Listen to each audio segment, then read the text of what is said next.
Versículos que marcaram a minha vida. Jeremias, capítulo 20, versos 11, 12 e 13. Mas o Senhor está comigo como um poderoso guerreiro.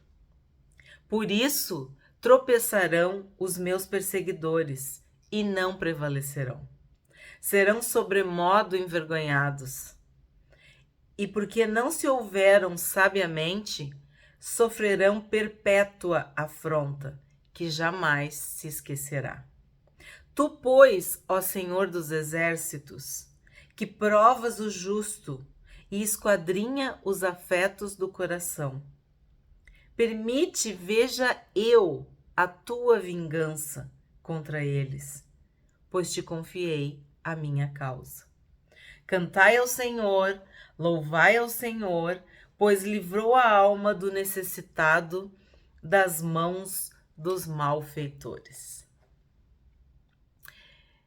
Esse texto é muito poderoso, é muito forte. E sim, eu passei por uma situação bem complicada. Tipo uma cilada, tipo uma armadilha.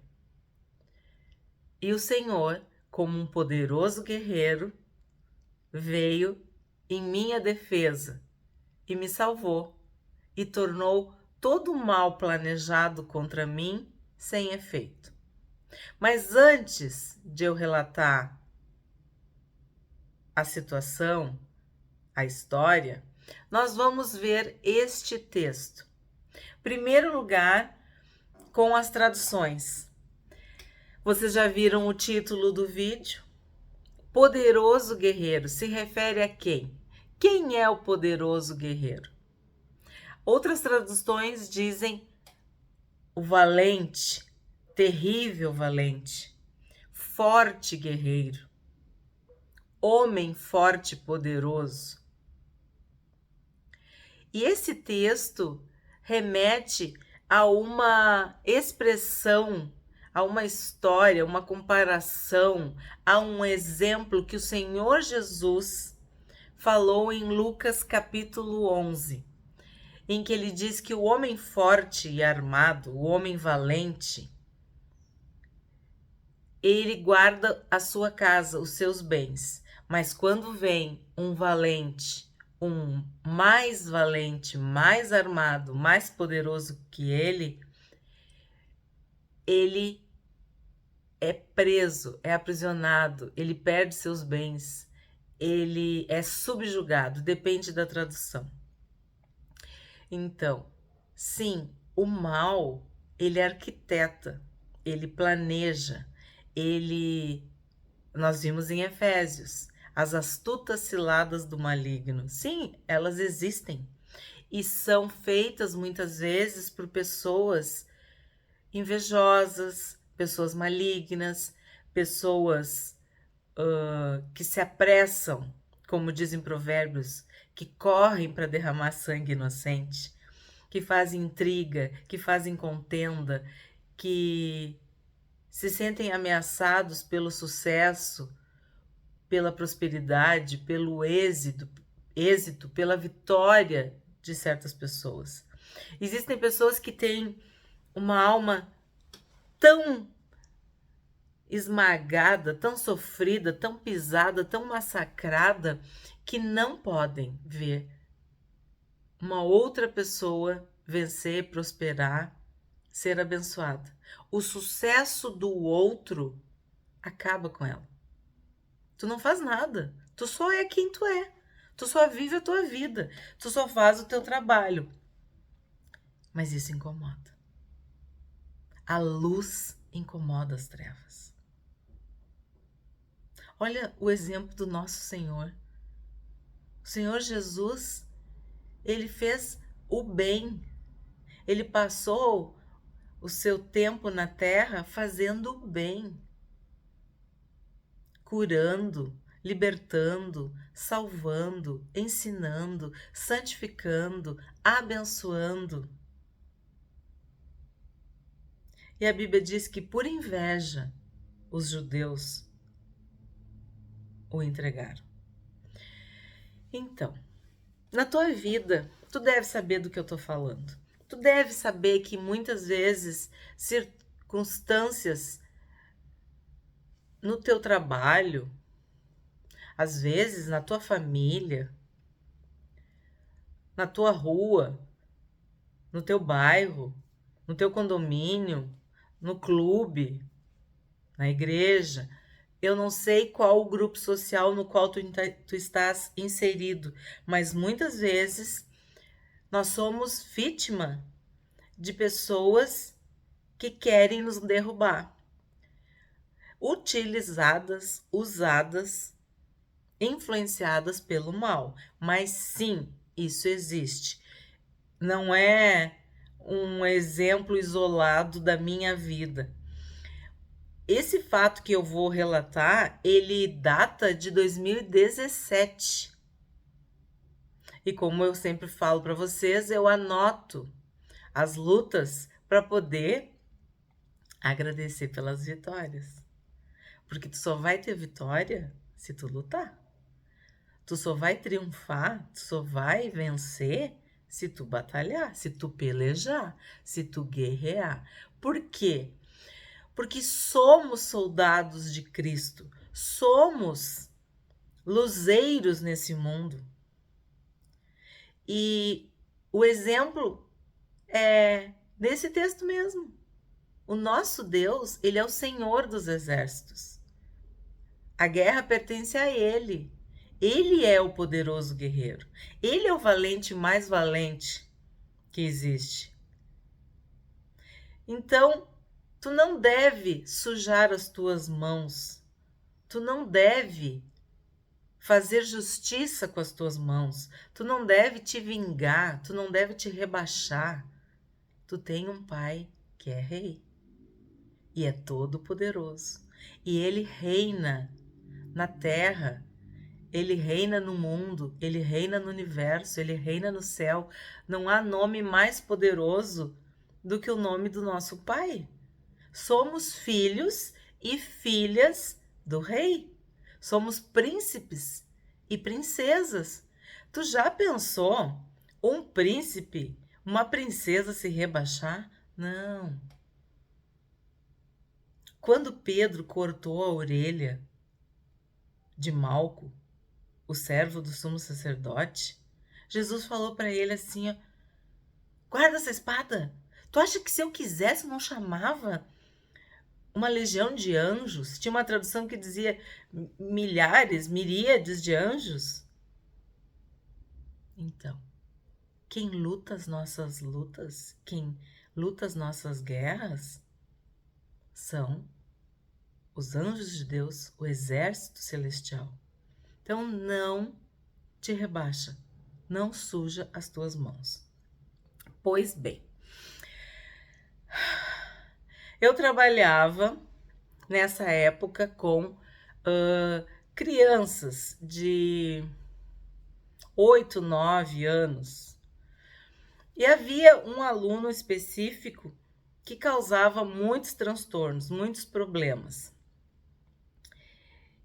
Sabe aquela criança que tu não pode tirar os olhos de cima dela, porque se tu virar pro lado 5 minutos, ela já fez um agito, uma catástrofe, enfim, aprontava, tá? Tava sempre aprontando. E um dia, deve ter sido esses 5 minutos, não lembro, eu sei que nós estávamos no refeitório, e a gente caminha, né, entre as crianças, aí num momento em que provavelmente eu estivesse de costas, ou conversando com alguma criança, ou juntando alguma coisa, não sei, porque eu estava sempre cuidando. O menino aprontou, e uma colega, uma outra professora, chegou para mim e me disse o que ele tinha feito. E era, eu tenho que cuidar muitas palavras aqui no YouTube, né? Era um ato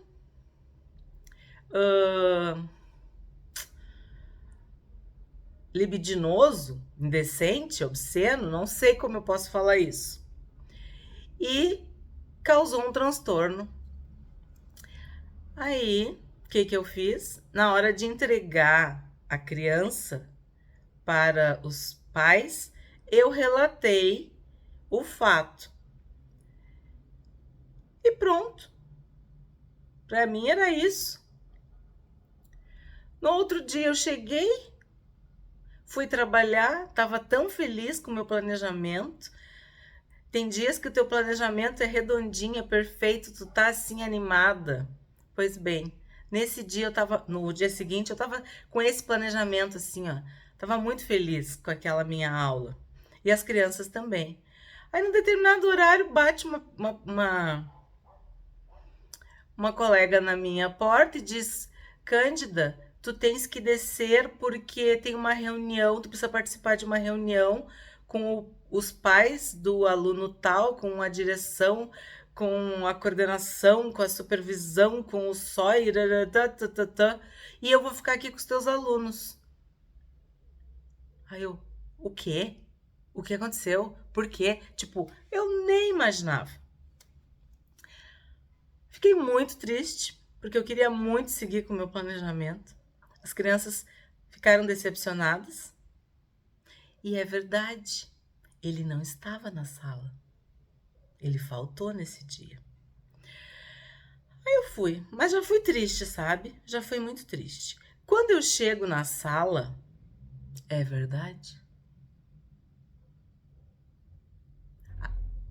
a direção, a supervisão, a orientação, os pais, um livro de atas, uma mesa daquelas, sabe assim, quando tu vai numa reunião que tem uma mesa grande, que cabe tipo umas 10, 12 pessoas, era nesta sala, na sala de reuniões. Aí eu gelei, né? Eu disse não, eu pensei, o que tá acontecendo? Bom, resumo. Os pais estavam lá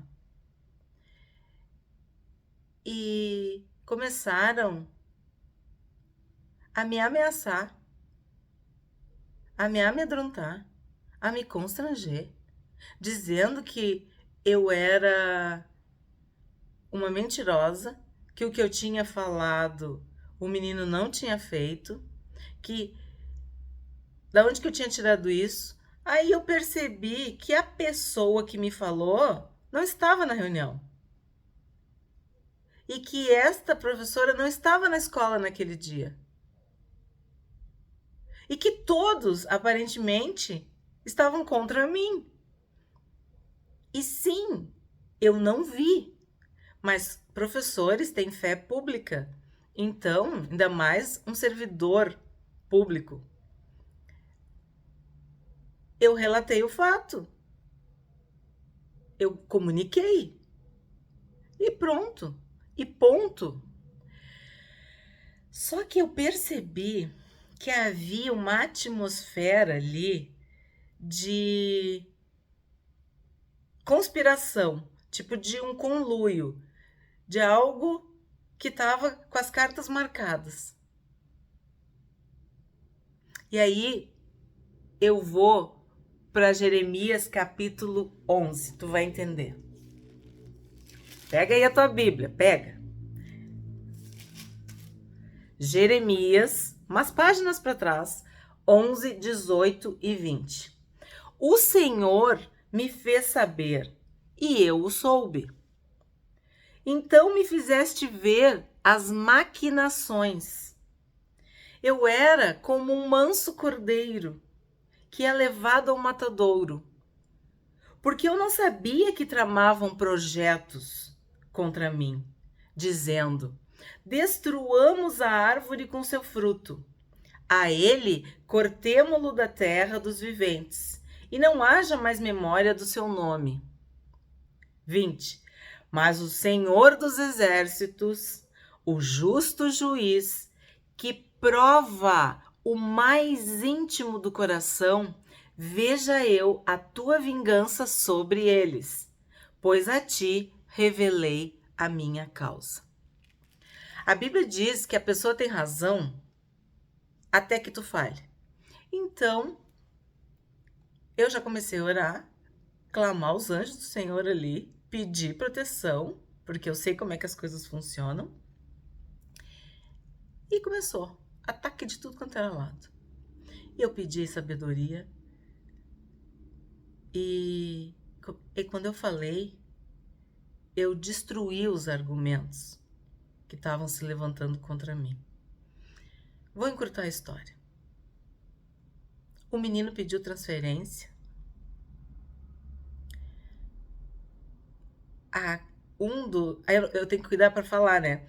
Mas as ameaças disso, daquilo, se tornaram sem efeito. Um por um foi afastado. Por questões pessoais, por isso, por aquilo. A professora entrou numa que a gente chamava licença, biometria, de não sei, 30, 60 dias, eu não sei. Umas coisas assim inacreditáveis. Eu volto para minha casa. Bom, pra te ter uma base, para eu voltar para minha sala de aula foi uma briga. Foi assim, não tinha. Eu pedia para voltar porque eu queria seguir com as crianças, não consegui. Eu cheguei lá praticamente para me despedir deles naquela tarde, porque a reunião não acabava, tá? Me desestabilizaram, eu fiquei muito nervosa, mas eu busquei o Senhor. E esta palavra, isso foi junho de 2017, essa palavra o Senhor me deu. Porque assim, ó, eu não entendi nada que aconteceu. Eu só vi o livramento de Deus. Eu vi Deus transformar a maldição em bênção. Eu vi Deus transformar o mal em bem. A Bíblia diz que toda arma forjada contra ti não prosperará, e toda língua que se levantar contra ti em juízo, tu a condenarás. Por quê? Porque Deus prova o coração. Deus conhece quem está fazendo bem, quem está fazendo mal. Aparentemente, nós temos uma leitura, mas no nosso interior, no nosso íntimo, na nossa alma, no nosso espírito, só quem esquadrinha, quem examina, quem prescruta, essa palavra é difícil, é Deus, é o Espírito Santo. Então eu estava inocente, eu não tinha feito nada. Mas o que acontece? Maldito o homem que confia no homem. Eu acreditei numa palavra de uma pessoa. E eu deveria ter feito o quê? Ter levado a denúncia, a comunicação, vamos dizer, sob o nome da pessoa. A pessoa disse que. A pessoa é que viu. Não foi a Cândida. Mas a Cândida era a professora. E aí eu peguei, vamos dizer assim, a ficha corrida. E aquilo não era nada perto de tudo que o menino já tinha feito desde março. Nós estamos em junho. E o menino me tratava super bem. Ele me amava. Ele era apaixonado pela professora dele. Ele não tinha problema comigo. Ele tinha problema com os colegas. E era assim, com os meninos, com as meninas, com os colegas do recreio, com colegas de outra turma. Era uma questão bem complicada. Mas comigo ele era obediente, comigo ele era respeitoso, ele tinha muitas dificuldades nas tarefas, mas eu ensinava, eu ajudava, enfim. Não havia animosidade entre o menino, o aluno e eu, entre a professora e ele. Então, foi feita uma situação tão complicada, tão feia, tão arquitetada, maquinada, e o Senhor desmanchou tudo. O Senhor dispersou os meus inimigos.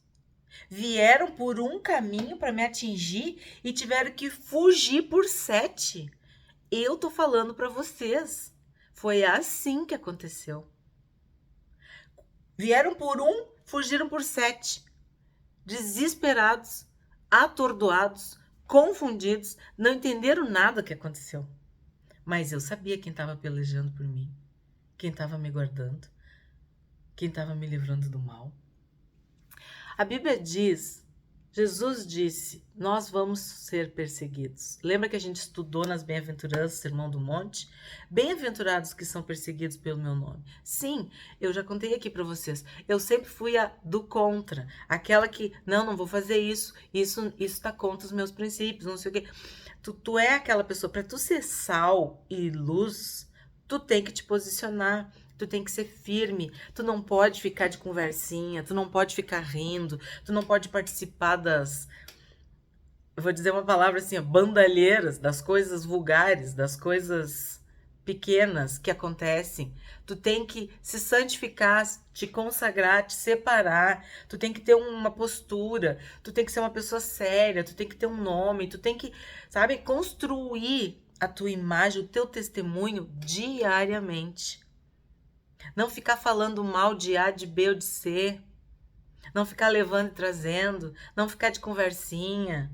Interessante que às vezes para tu tomar um café, para tu ir no banheiro, não tinha ninguém para ficar com teus alunos. Para atender um telefonema, algo grave, algo sério, não tinha. Mas para arquitetar aquilo, colocaram uma professora. E eu vou te dizer, uma professora muito boa que ficou com meus alunos. Por horas. Para tudo isso. Então, esse versículo, na verdade, esses versículos marcaram a minha vida. Minha Bíblia tá toda, a história tá toda ali. Porque assim, ó, eu vi o livramento do Senhor de uma forma milagrosa, assustadora. E claro, né, vocês já sabem, eu chorei muito. Não lá, não, jamais. Autopiedade, autocomiseração, agonizar em praça pública, jamais. A gente chora aos pés da cruz, a gente chora na presença de Jesus, porque a Bíblia diz que Deus recolhe as nossas lágrimas no seu odre. Quando tu chora na presença de Deus, as tuas lágrimas não são perdidas. Quando tu te humilha na presença de Deus, Ele te exalta na frente dos teus exatores, daqueles que querem o teu mal, seja por que motivo que for. Isso acontece. É da vida isso. Infelizmente, é da vida. Eu vi que eu não estava sozinha. Aparentemente, naquela sala, eu estava sozinha. Todos estavam, sim, ó, sabe? Mas eu tinha a presença de Deus. Jesus disse, eu estou contigo todos os dias. E isso inclui aqui. Tu não tá sozinha. Tu não tá sozinha. E eu não fui envergonhada. Envergonhada foi quem causou, quem inventou, quem fez toda essa lambança, essa história horrorosa. E como uma coisa pequena fica gigantesca num ambiente, né, de trabalho. Eu entendi que nós passamos pelo fogo, né? A Bíblia diz que tu vai passar pelo fogo. Sim, tu vai ser purificado, tu vai ser provado. Deus permite que essas coisas aconteçam conosco, sim, para ver se nós vamos conversar com Ele em primeiro lugar, nós vamos pedir ajuda para Ele, nós vamos buscá-lo em primeiro lugar. E como diz no texto, eu contei a minha causa para Deus, para esse poderoso guerreiro. Ele é que ia lutar, ele é que ia se vingar, porque ele diz, a vingança pertence a mim. E aí no final, a gente viu o quê? Que tu tem que louvar, tu tem que adorar, tu tem que agradecer. E foi o que eu fiz e é o que hoje, todos esses anos, eu estou fazendo aqui com esse vídeo. Querendo dizer para vocês que nós não seremos envergonhados se nós confiarmos no Senhor. Se nós entregarmos as nossas lutas, as nossas dificuldades, os nossos dilemas, os nossos desafios para o Senhor em primeiro lugar, contar para o Senhor em primeiro lugar, nós não sofreremos vexame, nós não seremos envergonhados. Aquele que se humilha será exaltado, mas aquele que se exalta, nos dois sentidos, de se exaltar, de se achar e de se exaltar, de perder o controle, vai ser humilhado. Então, esse texto, ele pode te confortar, te consolar e te erguer num momento de perseguição. Seja perseguição pela causa que for. O que eu tenho para te falar é que Deus não nos deixa só. E vocês viram que no capítulo 11, que ali que eu falei, Deus revela pra gente. É Deus que conta pra gente o que eles fizeram. Ó, o Senhor me contou e eu fiquei sabendo. Tu me mostraste o que eles estavam planejando. Eu era como um cordeiro manso que é levado ao matadouro. Eu não sabia que tramavam contra mim. Porque as pessoas às vezes são tão queridas contigo, né? Mas nas tuas costas, elas tramam. Olha Judas, a gente viu no outro vídeo, com um beijo ele entregou Jesus. Com um beijo. O que as pessoas querem? Destruir a árvore com seu fruto. Vamos cortá-lo da terra dos viventes para que ninguém mais lembre do nome dele. Mas, ó Senhor dos exércitos, justo juiz, que provas o mais íntimo do coração, permite que eu veja a tua vingança contra eles, pois te confiei a minha causa. Então, o meu conselho, a minha orientação é essa. Entrega a tua causa para o Senhor. Seja a causa que for. Seja no âmbito que for. Não sei o que tu tá passando. Mas se tu tá sendo perseguido, entrega para o Senhor. Deixa que Ele faça justiça. A vingança pertence ao Senhor. Ele é o justo juiz. Ele é o poderoso guerreiro. Ele luta as nossas guerras. Ele é o valente mais valente. Ele é todo poderoso. Ele é o nosso Deus.